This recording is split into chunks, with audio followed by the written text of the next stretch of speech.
Hi, how you doing? Justin here with another ukulele lesson for you. Today we're going to be looking at major, minor and dominant seventh chords for the root notes of C, F and G. Now we looked at a couple of these chords in that little intro lesson, but learning the minors and the sevens is really important. Worth noting that the dominant seventh chords are a lot more commonly played on the ukulele than they are on guitar, so that's why we're looking at them nice and early on. So let's get to a close-up and figure out how to play them. So the first chord we've got here is a C chord. Okay, just needs one finger on the third fret of the first string. Okay, open, open, open, third fret. Very important to realize that it could be lots of different fingers. You know, if you were doing like little melody things, you might use your first finger. That kind of thing. If you were going to an F chord next, you'd probably use your third finger to get to that chord because the change is nice and easy. You might use your second finger if you were going to a G chord next, because that's nice and easy. So get used to the idea on the uke that you might use different fingers for some of these chords. Okay, so that's a C chord. Now let's look at the C minor chord. Now for this one we need a little bar, and using bars is a lot easier on uke than it is on the guitar.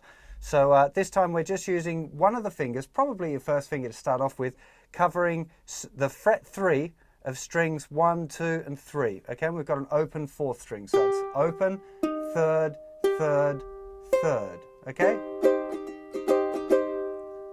you might want to use a different finger in a certain circumstance. It doesn't really matter. If you're struggling with the bar, I don't think you probably will, but to get a really solid bar, you want to make sure that your knuckle is kind of further forward than your finger. Okay, that's the kind of the trick there with all of those kind of bars if you're struggling. If you kind of wrap it on the uke, it's usually fine, but bringing this knuckle here forward should probably help you if you're struggling with any of that at all. So that would be C minor.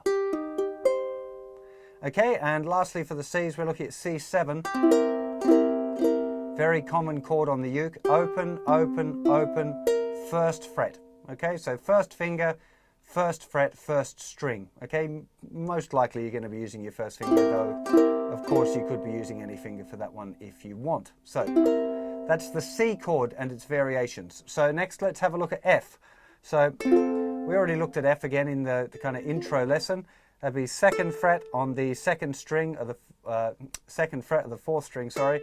Open third string, first fret on the second string and open first string. Okay, that would be F. Very, very common chord on the uke again. Now if we look at F minor, requires a little bit more kind of fingering. This one, we've got the first finger, first fret of the fourth string, open third string, second finger's going in the first fret of the second string, and little finger reaches up for the third fret on the first string. Again, this is a very, very common movement on the ukulele to have the F, F minor, going to C particularly. Lots of Beatles songs have that major, minor, to another chord kind of a voicing. So it's definitely worth checking out. It's a little bit stretchier than some of the other ones, but it's definitely not particularly difficult. And lastly, we want F7. So if we go back to our regular F and put our third finger on the third fret of the third string, so we've got second fret, third fret, first fret, open. That would be our F7. Okay, great little chord. Okay, and the last three for this lesson, we start off with G chord, which is the one guitarists will recognize as kind of a D shape. First finger in the second fret of the third string, third finger in the third fret of the second string, and second finger in the second fret of the first string. Open, second, third, second. Okay?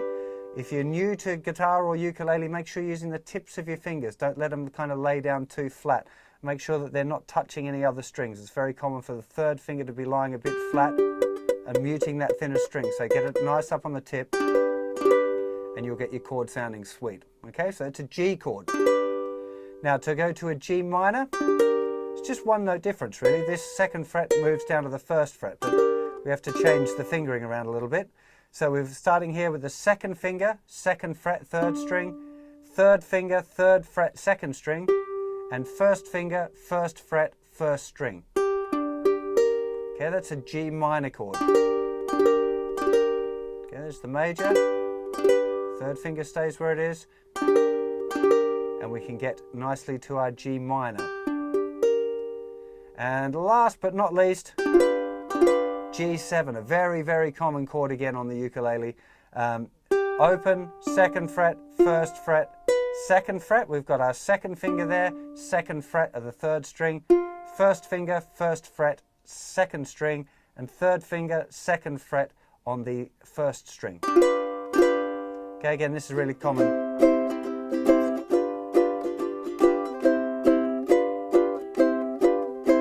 Moving from C to G7. Very, very common movement, and definitely one that you want to check out.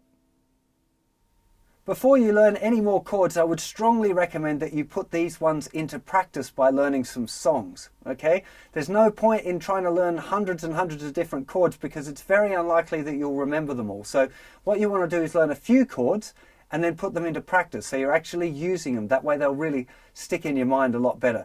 It's also important to realize that they should be kept in your mind, not on the page. So it's really important that you remember them. And one of the best ways to do that is to compare them. So checking out your G chord and your G minor and your G7 and noting which notes are the same, which ones are a little bit different, and seeing if you can use that as a tool to help you remember the different chord grips, because remembering them is really important. So learning songs and comparing the different chord grips, really, really important. I'll see you for the next lesson where we'll check out the rest of the open chord grips. See you soon. Take care. Bye-bye.